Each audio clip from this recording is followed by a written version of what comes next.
The four faces really begin to set the context for how you live this out on a daily basis. I mean, you have the mandate, we create and cultivate, we have the definition, but when you get to the faces, it really helps a man to begin to figure out, how does this work at home? How does it work in the workplace? I think it's critical. Yeah, and there's no doubt that all these things are interconnected. I mean, you cannot put on the face of the warrior or the face of the king without first rejecting passivity, accepting responsibility, and leading courageously. Absolutely. You can't do it without leading and acting intentionally. A guy who wears the king face, a guy who wears the warrior face is a man who leads, and a guy who is intentional. Yeah. Right. I'm excited about these next two faces, and it's kind of a foreign land for a lot of guys, because when you talk about the king and the warrior, you're kind of in your head and in your hands. Right. And now we're going down into the heart, and that's not a familiar place for a lot of guys. The lover friend. Oh, no, wait a minute. We're not going to get in touch with our feminine side. No. I mean, I got somewhere to be if that's where we're headed. We won't violate any man laws. We want to stay on the up and up. We're going to balance it out.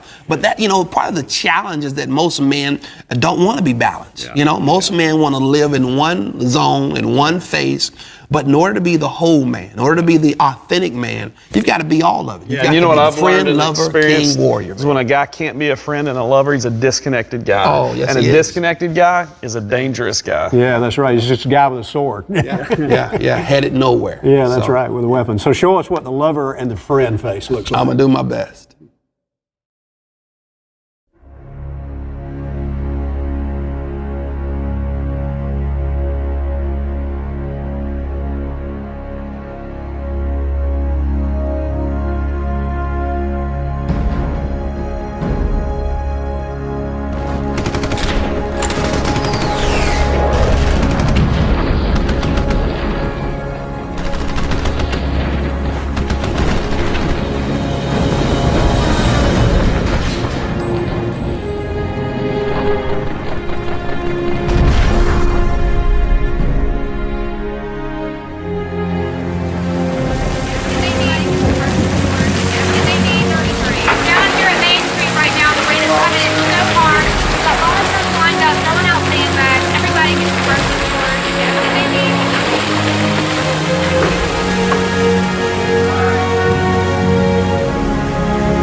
Is there a problem here?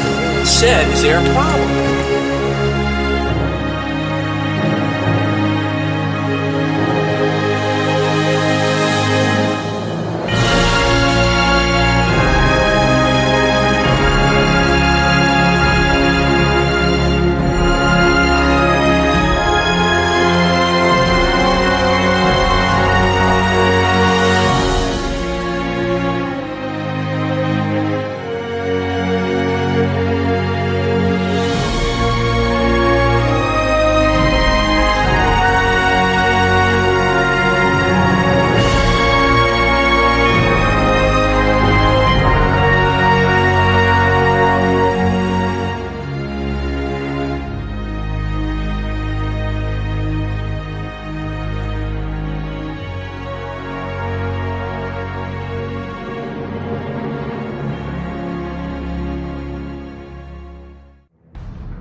Welcome, men. This is part 2 of the 4 Faces of Manhood. The goal of this session, like the one before it, is to help us understand the 4 faces of our masculinity. For us to be and experience all that God has for us as men, then we're going to have to move beyond being a one-sided man. As we said in the last session, we need a biblically based, broad manhood. The kind that can move into multiple settings and express itself appropriately and powerfully when needed. The powerful and authentic man has developed each of these faces so that he can assess the needs of a situation and respond appropriately. In the previous session, we unpacked the first two faces. We looked first at the king face, the face of integrity and leadership, the face of righteous energy. The king face creates order and provision. It provides direction. It leads with integrity. It allows us to be a blessing to those entrusted to our care. Next, we examine the warrior face.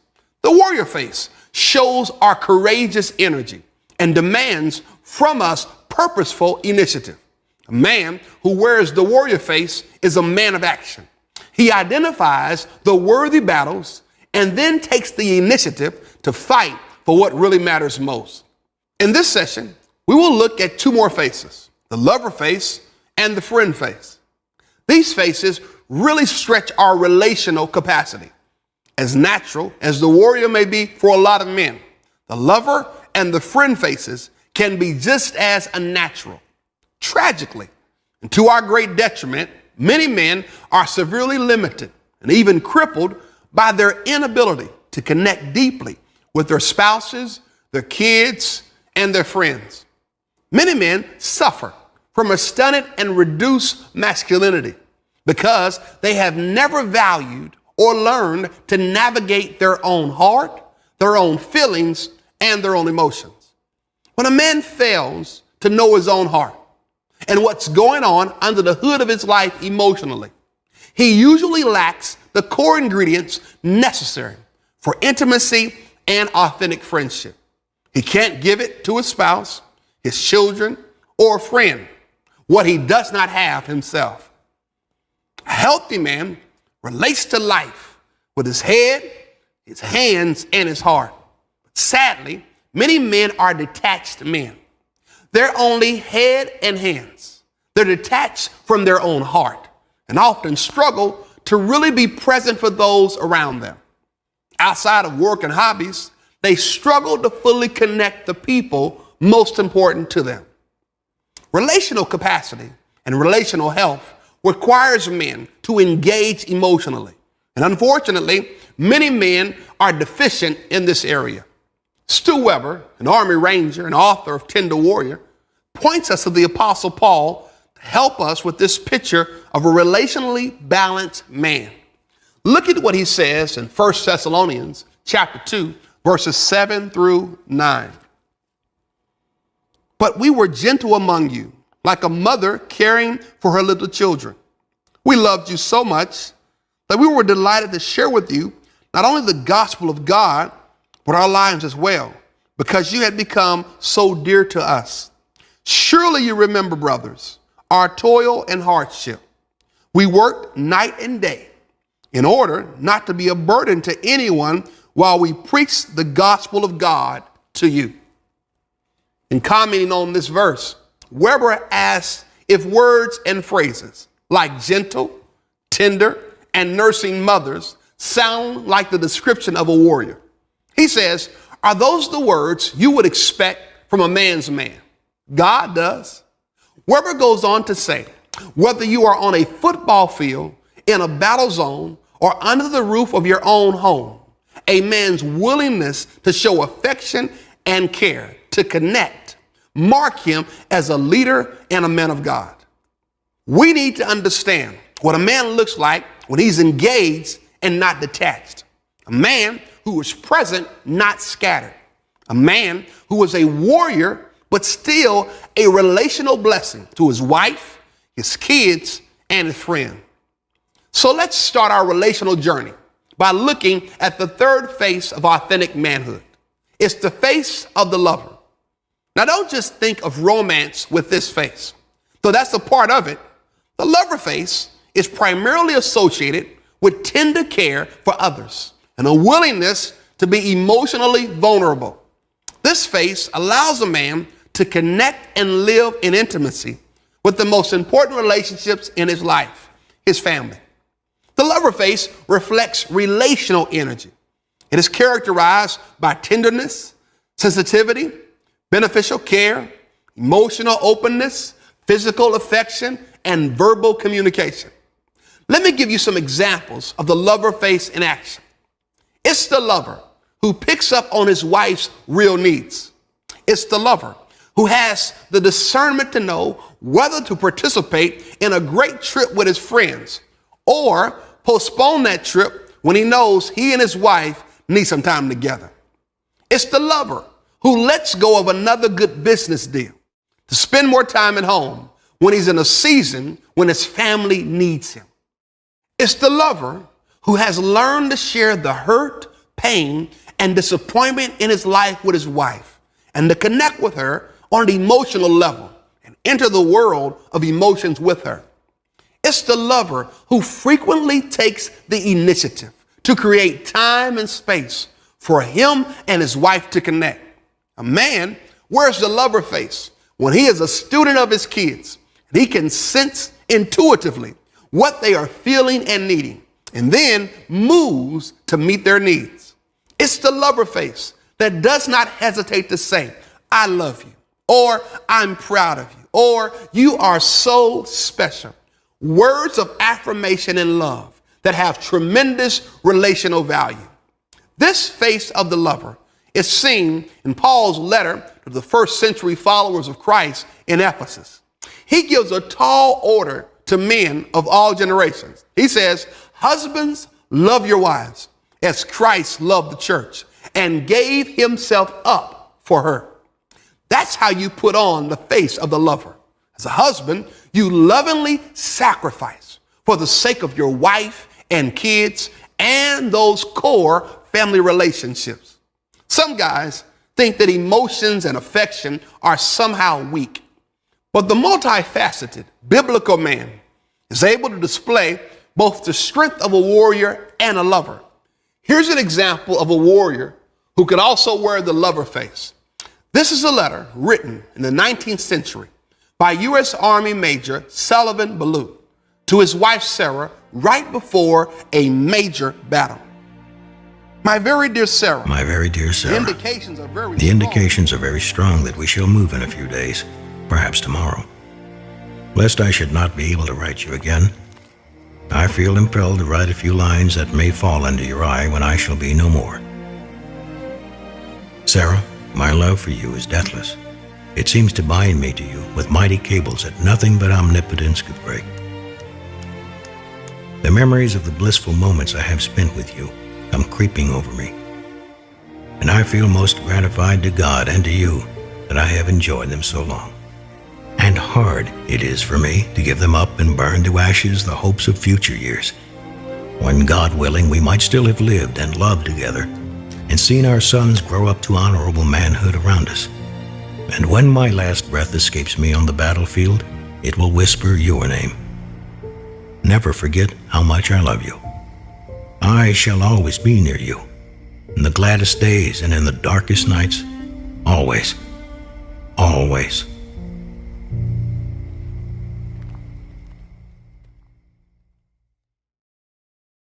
Whoa, he's laying it on heavy, isn't he? Sullivan's letter makes your little post-it note with I love you seem a little weak, doesn't it?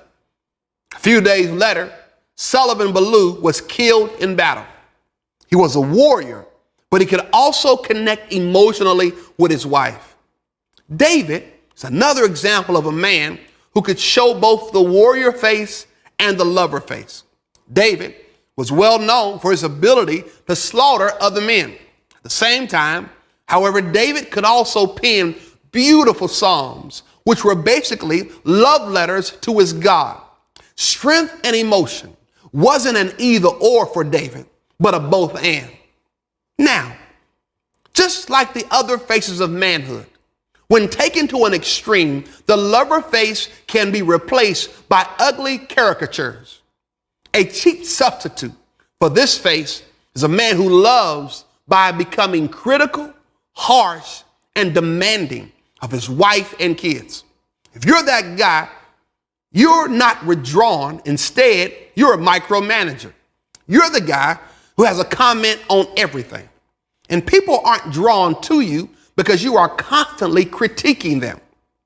You are always talking about what they did wrong rather than noticing what they did right. You are almost never picking up on the real needs of those around you. You feel like the universe is not in balance unless you state your opinion. And any chance of intimacy is choked out by your need for control. When the lover face is underdeveloped, you get a cold and withdrawn man, a rock and an island. If this is you, then you are the typical disconnected, detached, isolated man who is all in his head and rarely, if ever, genuinely present. Guys, we're called to be intentional husbands and fathers who plan purposeful weekends for our family.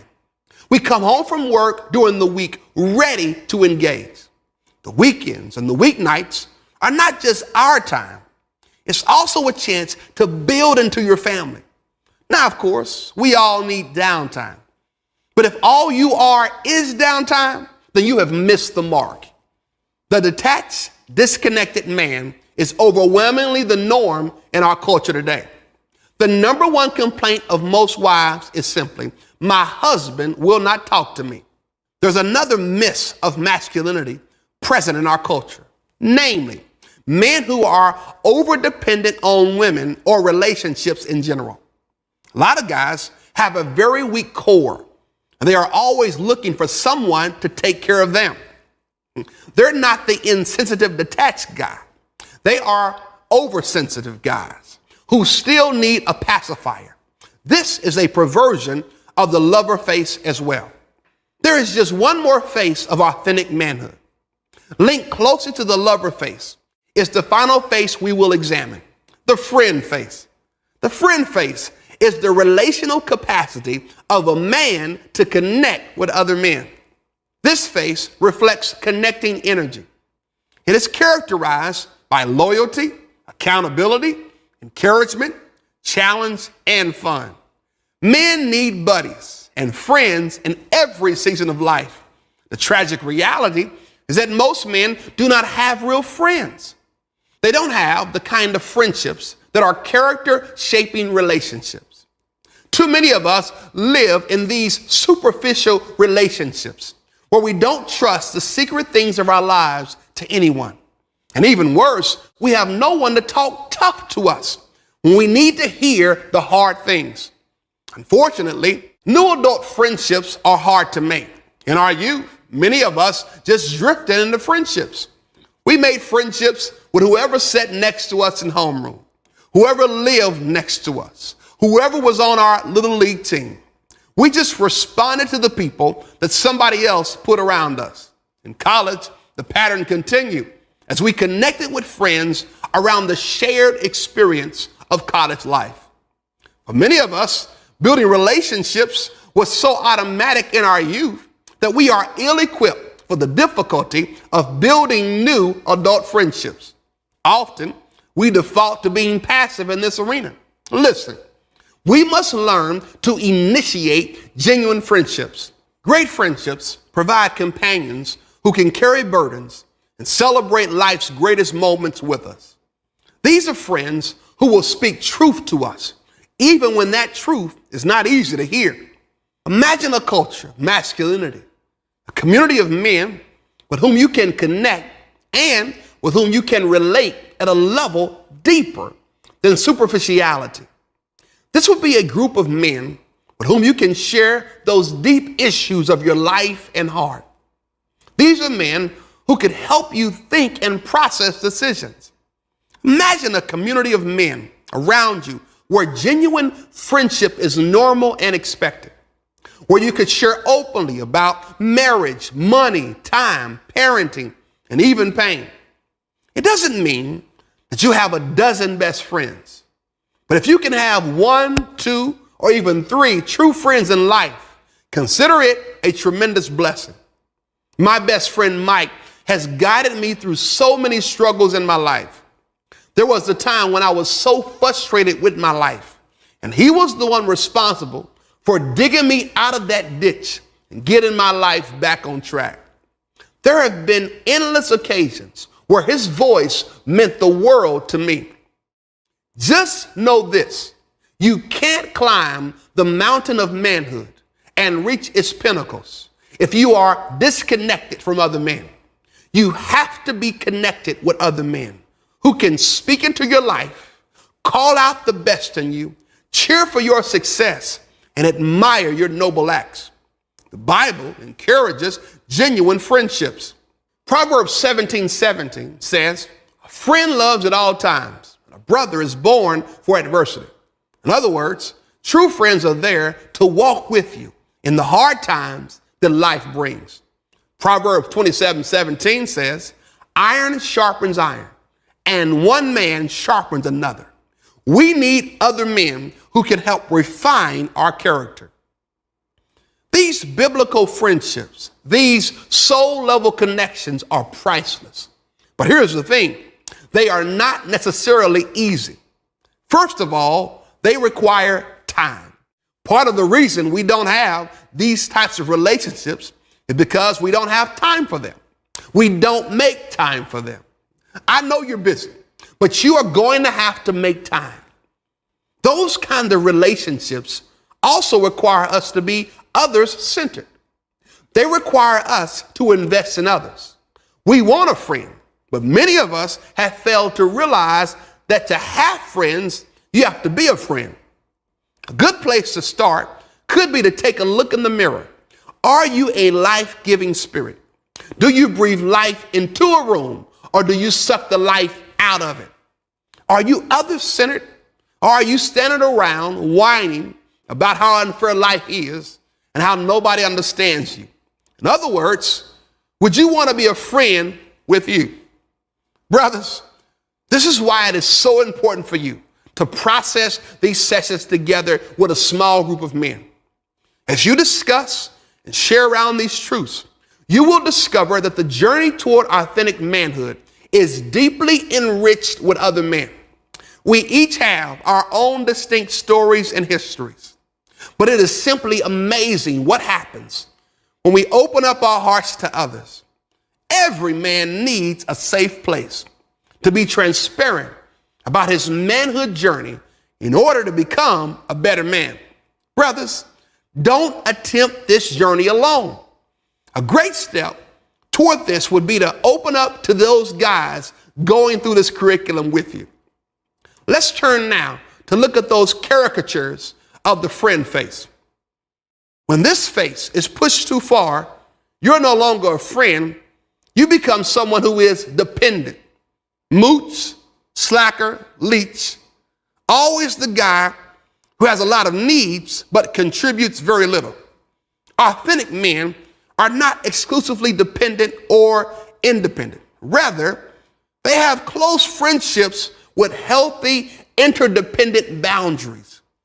The other extreme is when the friend face is underdeveloped. That's when you get the loner, typical, friendless, disconnected male. I don't need anyone, and I can do it all by myself. The phrase to remember with the friend face is pursuing character-shaping relationships. The lover face and the friend face. Those are the two sides of masculinity that reflect a man's relational capacity. When you couple these faces with the king and the warrior, then you will be a man who steps fully into the multidimensional manhood that God intended for you. The full masculinity that those around you desperately need. Very few guys in our culture are able to keep a balance between the four faces. However, wise is the man who learns to shift easily between them. Wise is the man who can have the warrior or king face on all day at work, but is still able to switch over to the lover face when he gets home so he can connect with his wife and kids. Wise is the man who can wear the friend face so he can pursue the kind of friendships that shape his character. All of these faces will need to be cultivated and developed, but you can do it with God's help. When a man embraces a right relationship with God, it will empower him to live out these four faces of manhood in his daily life. Like everything we've said, you cannot embrace these four faces of manhood unless you first embrace a right relationship with God and the provision he has made for us through Jesus Christ.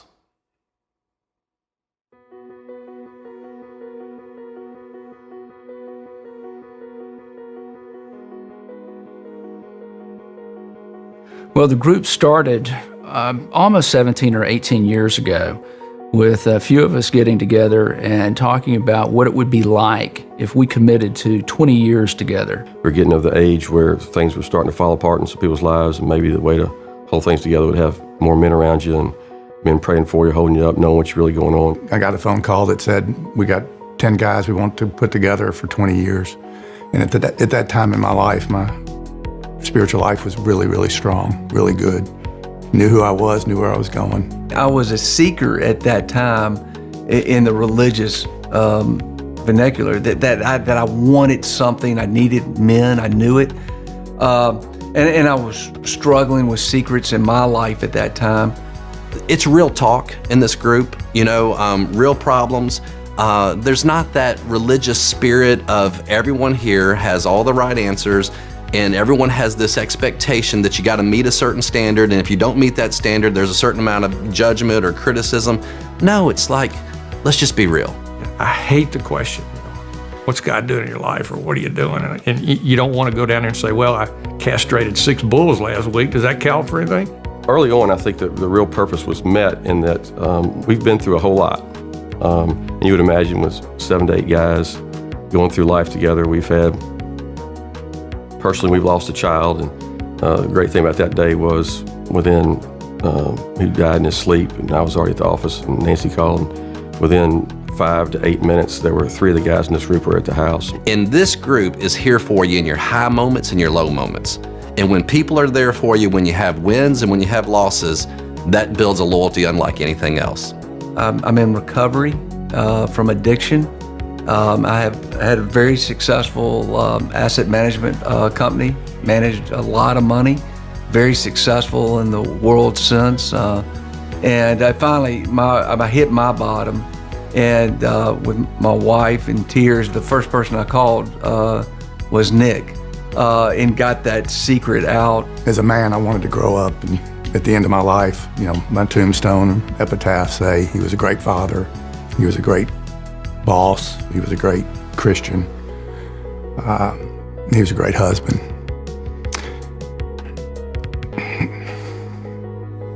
And I blew it in every category.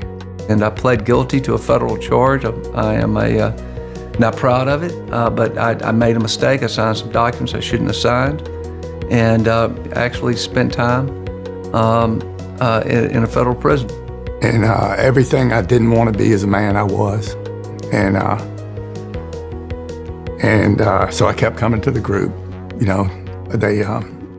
They asked me, do you want to come? And I thought my whole life was about to dissolve. Going through enough stuff, for lack of a better term, together knocks off or chips off the inauthentic parts. And so you end up with an authentic relationship that ultimately builds you up, edifies. I had failed so much, I didn't believe in myself anymore. And so to have the freedom to fail made me want to succeed. I've had my butt kicked by these guys publicly in a group setting. On the other hand, when I've been at the lowest, come around and pick me up. You really have these kind of relationships and this kind of structure for the benefit of the crises of life. And therefore, sometimes you may feel like you're going through the motions, but in reality, you're setting the stage for relationships for the benefit of how to deal with the crises of life when they happen. We've all made mistakes, we've struggled, but we've all been here together. And that band of brothers kind of concept has been with us since the get-go. The camaraderie, the goofing off, the abusing each other, the sarcasm that I needed, but I wouldn't get it on my own. They reached out to me and sort of brought it out of me. And the sign of affection and love is that, we just rib you. you know, and they're constantly aggravating one another and just joking with one another and, you know, all kind of things like that. So humor is a constant. It's fun, because if it stops being fun and it becomes a duty, yeah, I have enough duty in my life. The greatest thing for me I've seen is I'm surrounded now by a bunch of guys who are extremely mature in their faith, have been through hell and back, and are walking better because of it, are standing straight, their families are intact. For me, this group was, quote, the power greater than myself that we use in the 12-step program, because at that point, that's how God used them through the body of Christ to really love me until I could start loving myself. And these guys helped me to keep walking. And I love them all in different ways, and they all have different strengths. And we're all quirky, weird guys. And there isn't a whole lot of spiritual, religious stuff about us. It's just guys trying to make the journey. That the payoff is worth the risk. You know, it's tough going it alone, and I think that's probably most men's experience. And that it won't feel easy at first, and it won't be 3 sessions and suddenly you click and you get it. But it's worth the risk, and that over time, having other men around you and being able to go to them and ask for counsel, or and flip around and say, in other cases, to come alongside them and help them through tough times is worth the risk. Man, Brian, you did a great job taking 2 faces that a lot of guys are just uncomfortable with, you know, the lover and the friend, and explaining them in a way that we can take and we can live out in our life, and how important it is, not just for us personally, but for those in our life who matter the most. Yeah, when you were talking about that lover face, man, I just thought about the first decade of my marriage. I was basically a relational idiot, and I just had to learn a whole new skill set on how to really engage my wife well and connect with her and relate with her and actually begin being a husband for the first time. And that's not that unusual. I mean, many men, we struggle with that. We struggle with the lover and the friend phrase. We do well, king, warrior, but we don't know how to share our hearts. We don't know how to build authentic relationships. And so everyone suffers. We suffer, and those around us suffer. Yeah. Let me tell you guys what the friend face looks like for me. My wife and I had been married for about 17 years, and we went through kind of a crisis time. And I had processed that in my mind. I'd kind of moved on, and I was kind of blind to the idea that she was still there. I was kind of the relational idiot that you were, and I needed someone to get in my face. And so my best friend cared enough for me. He got on a plane, flew to Dallas, and said, meet me at this hotel. And out there on that patio, he pretty much grabbed me by the collar and told me what I needed to do. And I went home, and that put our marriage back on track. Yeah, that's it. Well, the 4 faces of manhood. The king leads with integrity. The warrior fights for what matters most. And in the friend, he pursues meaningful relationships. And in the lover, shares his heart. It's those 4 faces that make up the total authentic man. When a man does that, he's headed in the right direction. Yeah, that's at the core of these last 2 sessions. Now, we need to write that down, okay? We need to make it personal. And we need to come up with a strategic move. And I think probably more than one for these. Come up with a strategic move, because we're building an action plan.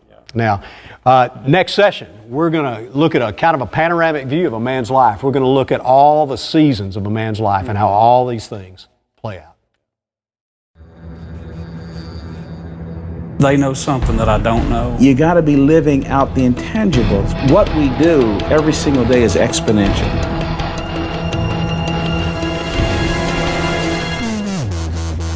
The key is, how do we transition? If we transition well, that sets us up for success in the next season of life. Living out authentic manhood hinges in large part on our ability to know what season of life we're in. Decisions we make today matter. It's made up of back to back to back seasons of life.